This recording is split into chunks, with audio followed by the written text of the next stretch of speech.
What's up, guys? This is Carter Thomas with Coin Mastery TV.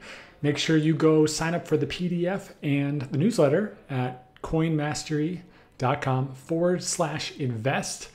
And always make sure you join us on YouTube at coinmastery.com/YouTube. Thanks so much for coming, guys. I will say before I get started, there's a lot of people walking around the hallways, so I'll do my best to mute their ambient noise, but I am aware of that. So that's why I've been delaying this. Today, we're talking about some cool stuff. Specifically, we're going to talk about the District0x project, the ICO, and some of you got in, some of you did not. I did not get into the second round. I got worked out of that. But I'm going to talk to you not only about what happened, but more importantly, what you can do about it now, right? Because it's done.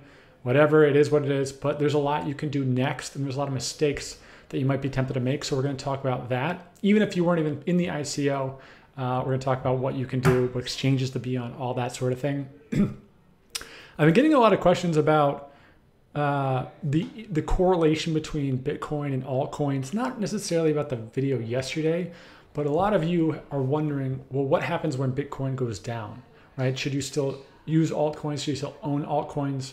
Is the price how does that price relationship work? What's the strategy? So I want to just talk through that with you so that you know exactly what works best for your strategy. And no matter if it goes up or if it goes down, you're in a good position to potentially profit.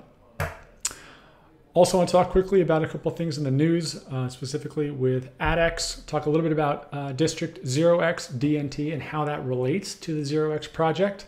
I think that there's some interesting things happening. And finally, I want to give you a few of my own thoughts on ICOs and what I'm looking at, because there seems to be a kind of a renewed fire for these small cap ICOs. And I just want to make sure that you guys are making good decisions about which ones you get into, which ones have been successful. I've done a lot of research on these. And so if you decide to go in on anything, you're best prepared to make your hard-earned money go further, right? You don't want to lose it. I've been talking to a lot of you guys, messages, Facebook comments, YouTube comments, Twitter, the whole thing. And as much as I can get to, I really want to just get back to the fundamentals with you guys so that as the things heat up in this market, you capitalize. Like this is the opportunity of a lifetime, and I want you guys to I want to personally, but I want you guys I'll crush it as well. So let's dive in.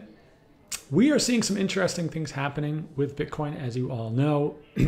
Specifically, it came way back up, right? So it dropped down to about 3,900, and yesterday kind of slowly crept up, and then today, it's continuing to move up. Now, what does this mean? Well, it means that there's actually a lot of support for these prices still, and I think we're going to continue to see this support, right? So yesterday we talked, I guess yesterday was the video where things were way down. We talked about how I think they're going to go back up again, and then they're going to drop back down. So this is it going back up, but then we're going to see a big drop, maybe in a week, in 2 weeks, maybe this weekend. I don't really know. You can't time it. You can just prepare with a strategy. So kind of like clockwork, this is coming back up. There's a lot of money and support pulling back in. A lot of these ICOs are bringing in some new money, things like that, back into Bitcoin. That's also why you're seeing a lot of this kind of up and down action in all of these altcoins, right? It doesn't really have any sort of clear pathway or relationship. I'm sure it's stressful for a lot of you. The good news is don't stress about the altcoin prices quite yet. This Bitcoin thing, this market is it's just completely, there's no real market forces that I can see, at least, that make a whole lot of sense in traditional analysis. So there's nothing to really freak out about in the altcoin market, but there is some things you can do. So Bitcoin comes back up, Ethereum's coming back up, which I think is great. I think Ethereum's got a lot of legs, but it's still pretty pegged to Bitcoin, so there's not a whole lot here. I think one thing to think about, and this is what I'm thinking about at least, is I've mentioned before, Litecoin and Monero. Monero I own a lot of, Litecoin I own a little bit of, and I'm starting to think to myself if this is still something that I want in my portfolio. And this may be a good stretch to recalibrate that balance in the portfolio. So probably tonight, I'm going to look at all my holdings, look at what I have in Litecoin and how it relates, and do some analysis on is Litecoin still a great hold for me relative to other things that I've been focusing on. Off the top of my head, I'm not convinced it is, but this is just I think this is a good time to reassess where you're at. And if there's something you're like, man, I'm holding this forever, I'm never letting this go, that may be true. But it's always good to just make sure that you're still on track. I'm not saying you should always make rash decisions at all, but you got to be smart, right? Rebalance, things change. This may be, look at when it's green, that's when you start thinking about, hey, what could I sell that makes most sense, right? And that's good reversal emotion to get into the mindset of, right? The more you can look at green and think about, man, what can I sell? The better off you are going to be in the long term. I'm not saying you're supposed to sell, just saying think about selling. Think about opportunities of selling when you see green versus seeing red and thinking, oh God, I gotta sell immediately, right? So macro picture, I think we've got another couple 100 points to go. I think 45, 46, 4,700.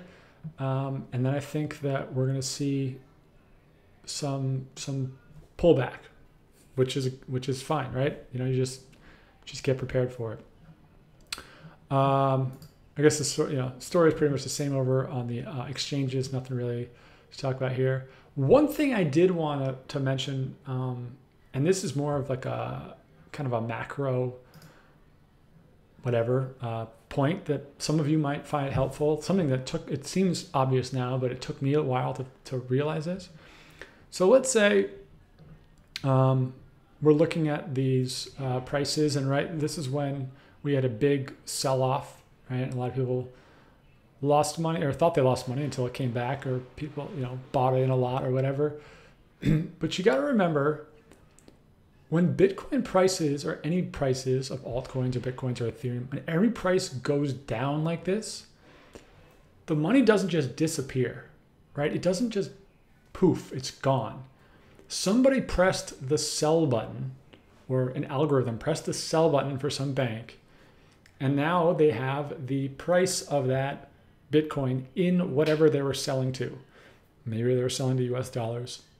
Maybe they were selling to Ethereum. Maybe they're selling to tethered dollars. Maybe they're selling to euros, whatever. But when you press sell, Bitcoin gets converted into something else. Now, the one thing we do know about crypto is that money doesn't really leave crypto for very long, right? Like the market cap may go down for a little bit, like people are holding cash or whatever, but they're gonna put the cash back into crypto. Crypto just for the next 6 to 12 months is going to provide returns that are unparalleled in any other asset class. So when you see the price drops, realize that it doesn't mean that the prices are just like poof, they're gone. It means that the money just went somewhere else, and it's eventually going to come back into the market, maybe into Bitcoin, maybe into something else, maybe into altcoins.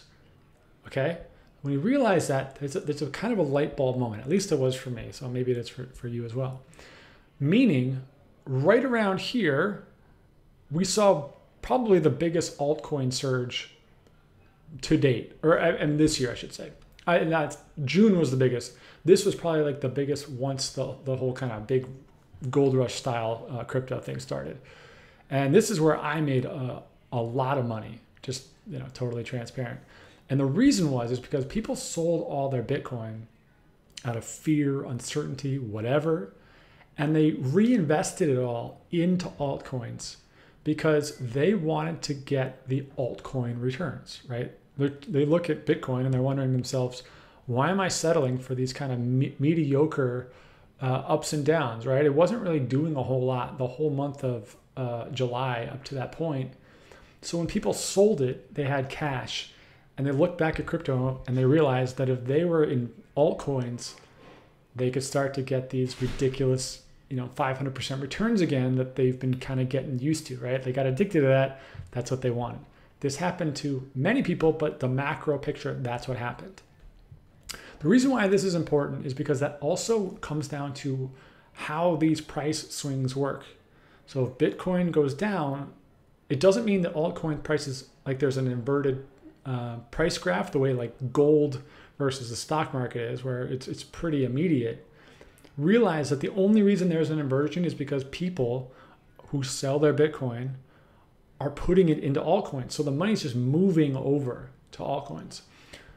The reason why I wanted to bring this up is because as you guys, let's go back to the kind of up to date here, are looking at the potential scenarios for your own strategy, right? Let's say Bitcoin's going to go down in the next week or so. As you're thinking about this, as you're putting together your plan, the question isn't really where is it going to go down or what's going to happen to altcoin prices. The question is where is the money going to go?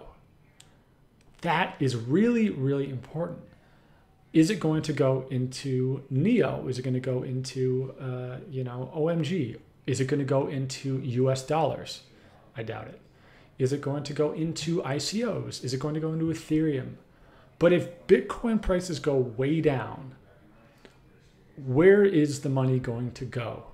Or is it just going to stay in Bitcoin, right? If it all stays in, if people just hold on to their Bitcoin and there's just this price manipulation going, it's going to spike back up really quickly, and altcoins will not have the big price jump that people are hoping for because the money doesn't flow into altcoins. So I am not totally I don't have an exact idea. I do think that the money is going to flow into a lot of these smaller ICOs more so than it had before. And this is a little bit of a new idea the more I'm diving into the data and the analysis of it. And I'll keep you guys in the loop as to exactly what I'm doing. Because I think that we're going to have this second round of people wanting to have their own version of NEO or their own Stratus where they get in at like 20 cents and it goes up to 90 bucks. And they put in 10 grand and they make $1 million and they get their Lambo, peace out. I think that we're going to have a new surge of those people into the market who have not experienced the pain of trying to chase that. And therefore we may see a big run on these small cap altcoins. That's just a theory. I'm not fully invested. I'm not moving my money there yet. Other than things like District0x or 0x itself, which we'll talk about. But I'd love to hear what you guys have to think. Please leave a comment or hit me up on Twitter. Where do you think the money's going to go? Bitcoin will go down. Right? Where is the money going to go? Is it going to go into altcoins? If it goes into altcoins, where in altcoins? Is it going to go into Ethereum? Is it going to go into cash and sit on the sidelines? I don't know. But I'd love to hear what you guys think because I think as a community, we're always going to be more effective. Now the other thing is when it switches real quick, if when Bitcoin comes back up, that money's got to come from somewhere as well. Is it people pouring new money into the market, which is kind of what's been happening in the last 6 months or so? Or is it going to be people that sell off their now large market cap coins, people selling off their Ethereum, their NEO, their OMG, and dumping it back into Bitcoin, BTC and just saying like, listen, I just want more Bitcoin. That's all I want to do. I personally think it's going to be a lot of new money, right? That's kind of how these type of markets work. It's really built on the idea of new money. When the fresh money runs out, that's when it's like, okay, bubble territory. We got to, get really prepared. That's a long way away. But I think that that's important to keep in mind as well. If it's fresh money, the altcoins will rise with the Bitcoin. If it's altcoin money, you're going to see a switch. But we'll look at this more closely as we see some changes in price over the next, let's say, week or so. But keep that in mind. I think that that's just a really important thing to remember when you're making your decisions. It's not as black and white as Bitcoin prices, altcoin prices. Let's do a little quick piece of news. I thought this was really cool. AdX, which many of you guys have seen on District0x, right here. They had a run like a week ago, I think, where it popped. I didn't really know what the deal was. Over here they popped, and the price came way back down, and then they just had another big spike, mostly because NEO, or it's getting it built on NEO. Neo is kind of the, the hot topic of the global blockchain markets. AdX is a alternative to traditional advertising. It's replacing advertising with a token, really. I mean, that's kind of what it does. But this is just big news and potentially going to bring in a lot of new eyeballs and traffic and activity onto the Neo blockchain. You're going to start to see new ICOs on Neo, which really is what it needs to happen. I mean, that's what Ethereum wasn't Ethereum until ICOs massively skyrocketed that price. So if you start to see more ICOs on Neo, which I bet you will, or at least new products using Neo, right? Because they got to use the Neo platform, they got to use gas, all that. That's not only good for AdX, that's going to be really good for Neo as well. So when you go over and you look at Neo, you also are going to see some activity happening as these new ICOs, right? Like a couple ICOs are starting to get announced here and there. You're going to start to see some new activity. So important to keep that in mind, right? Like we talked about how it's currencies, platforms, and apps are the three buckets of what crypto is going, right? Those three things. We talk a lot about platforms, things like Stratus, Arc, Quantum, Neo, Ethereum, OMG. It's one thing to be a platform, but then you got to actually build stuff on the platform, right? So when you start seeing apps being built on specific platforms like UBIQ, they're a platform and they're starting to get things built on that, right? So that may be a good one to check out. So you always got to remember that there's got to be a business model. There's got to be a use case that can justify the prices, because at some point these got to justify the numbers that they have. So I thought that was interesting. DNT, we've been talking about this. I'm really fascinated with DNT because I think it's kind of it's a really good mixture of a lot of different variables, and it's a really good case study in terms of markets and also just speculation versus actual use cases. And there's been a lot of these dips coming in. So if you, like we talked about yesterday, when we were, I want to say like right here, or maybe like right here yesterday. Is that right? I don't even know where the dates are. So for 15, so I guess I recorded it like right around here. I was like, listen, if you're interested in this, wait for the dips. And it may felt like, oh man, this thing's going straight to the top. There's no way there's ever coming back down. Things always come down. Remember that. Like, it doesn't matter how tantalizing or exciting it is, and this is playing into 0x, it will come down. Now, it may go up for a while and then it comes down, has a dip at a higher price, and you may think to yourself, well, I could have gotten it so much lower. But that isn't a strategy. And that's not a kind of strategy you want to get into. You always want to wait for the dip. And even if it keeps dipping, that's why we dollar cost average. That's why we never put all our money into one specific trade unless we're like absolutely sure of it. You can spread it out when you have your own strategies or whatever you want to call them, and just buy the dips. I'm pointing this out not because I'm trying to blow this up or anything. Like, I do own some, full transparency. I'm not trying to get you guys to say you should go buy it or anything. All I'm saying is that when we looked at it, it was high, and many people, myself included, I mean, this happens to me all the time, look at things like this and I'm like, dude, how could this ever come back? This is I'm gonna miss this boat. And it did come back a good amount, right? And now it's kind of stagnant. I still like this coin. Obviously, I own it. If you want to buy it, it's up to you. I can't tell you one way or another. All I want you to remember, the dips always happen. You just got to be patient, and it will pay off big time by getting a dip. Going back to the looking at Bitcoin prices. This dip probably made me more money. This one day made me more money than the entire previous 3 months of like trying to pick winners and try to hit little trends here and there, waiting for the big dips and then going in big and then selling everything off as you hit your targets and repeating that process pays for your entire year. So just wait for the dips. Be patient. Don't get greedy. I'm honestly just saying this mostly for my own self because I fall into this trap all the time. I'm trying to get better at trading. I want to make more money, and I just want to share that with you. And I really want to nail it so that I get into that better habit, and I hope that you do too. I hope that together we both make way more money and make better trades, right? Now, let's talk about 0x for a minute here. If you don't know what 0x is, it's a decentralized exchange. What that means is like Bittrex is an exchange. GDAX is an exchange. Coinbase is an exchange where you can take one currency and you can exchange it for another currency. That's what an exchange is.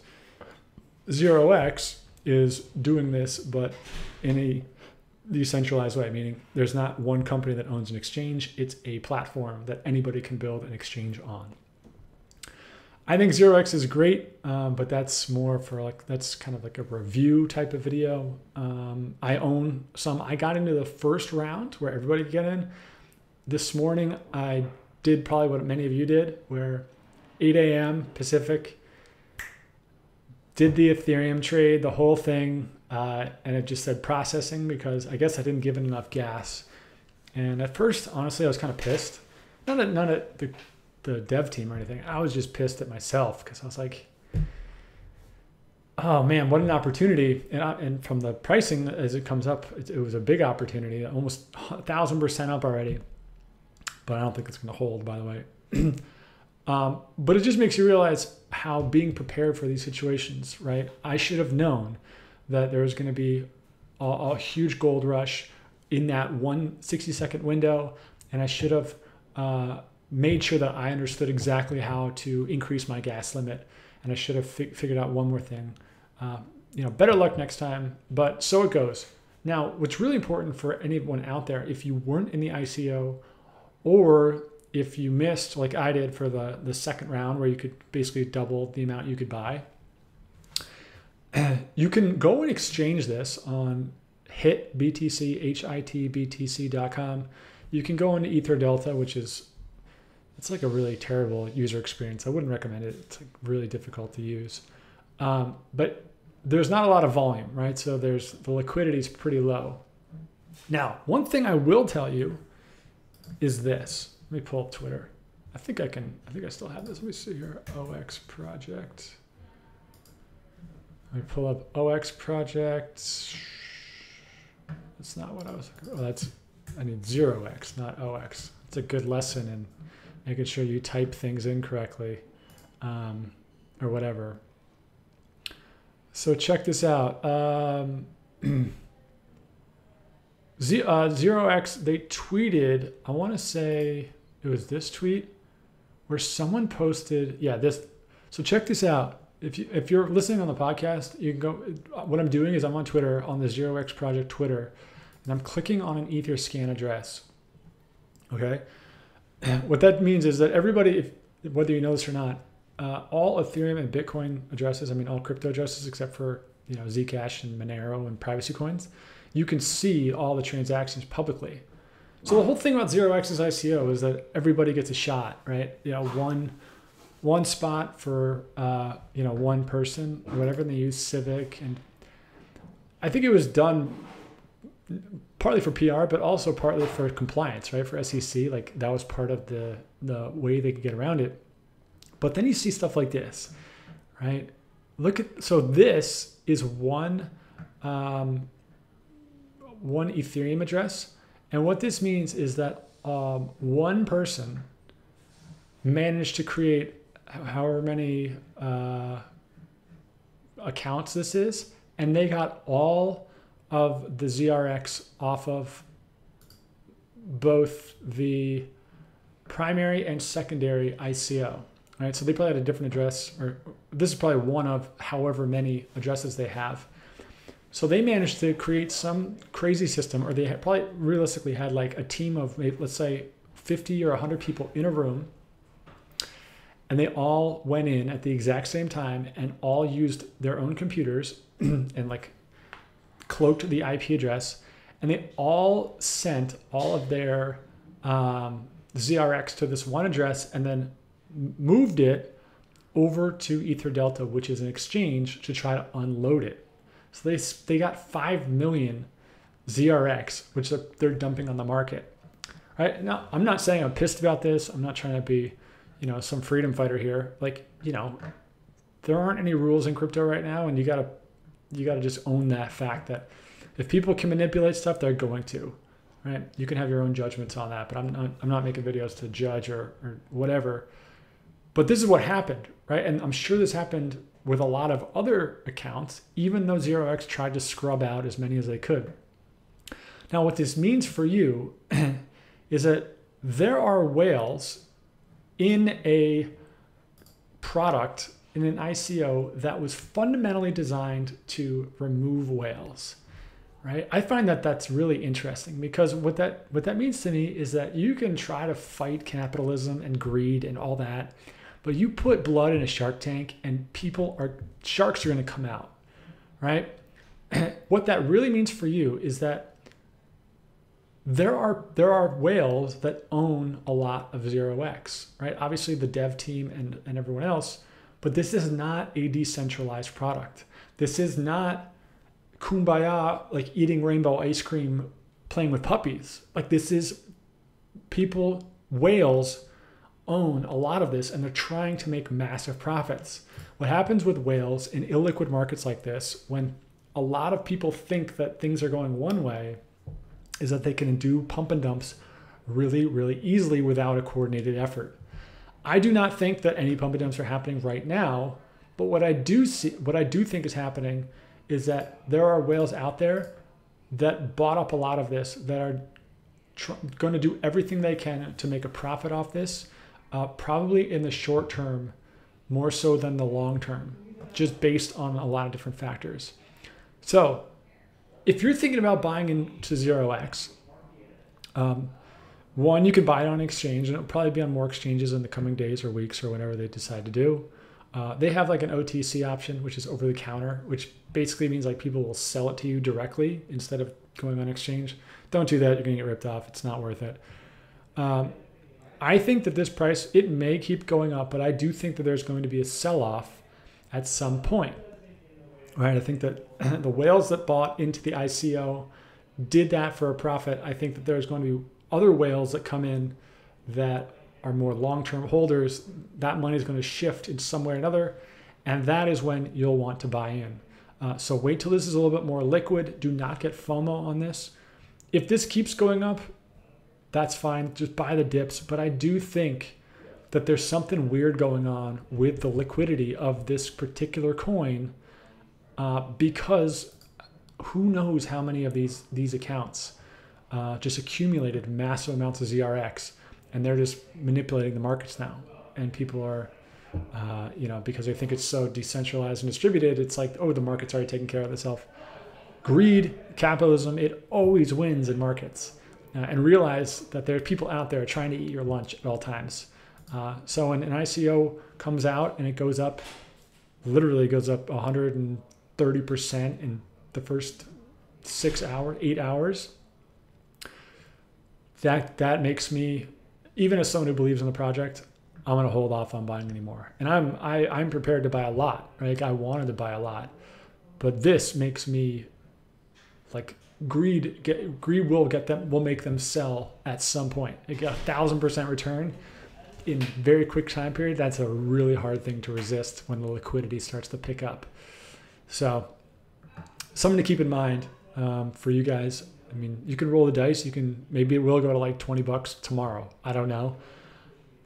But if history is any indicator, greed always takes over long-term strategic wins, right? If whales want to make money, that feeling of selling will overtake their ability to hold long almost always, right? When the pressure really goes up, when they start to see how much money they can make really quickly.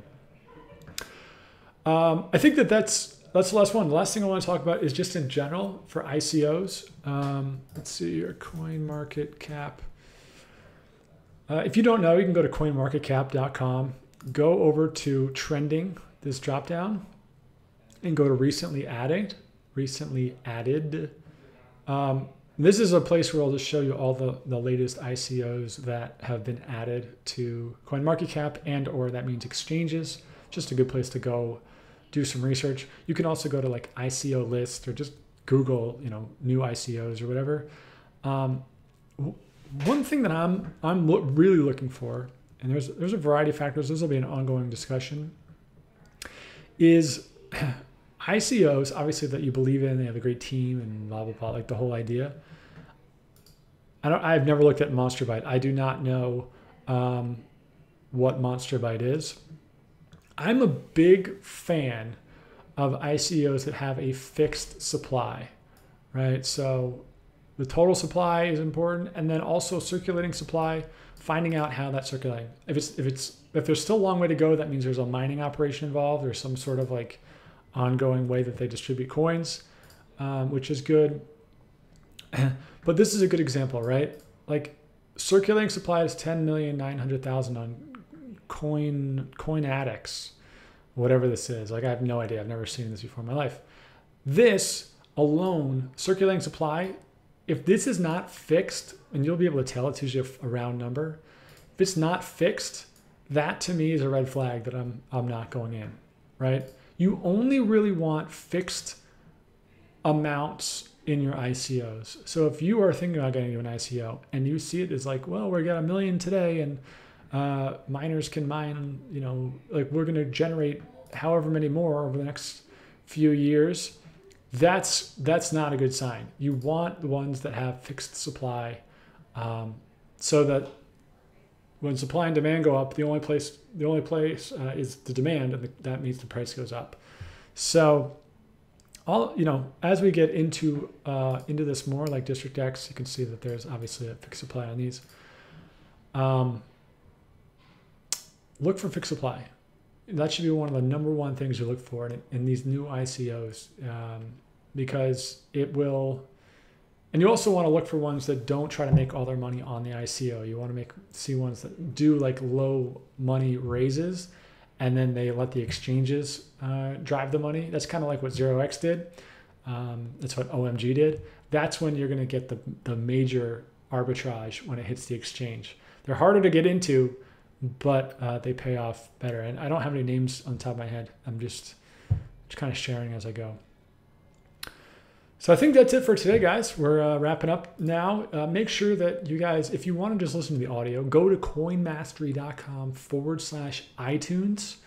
That'll get you on Apple. You can download and subscribe to the podcast. You can just listen to the audio on your commute or whatever. If you want to be on YouTube, make sure you go to coinmastery.com/YouTube and subscribe. Hit that bell button. This is great stuff, guys. I'm very excited, and thank you. I think we're about to cross 10,000 subscribers, which is insane. Tomorrow we'll do a little bit of a celebration for that. Thank you again for everything. I hope this helped, and I will see you later. Peace out.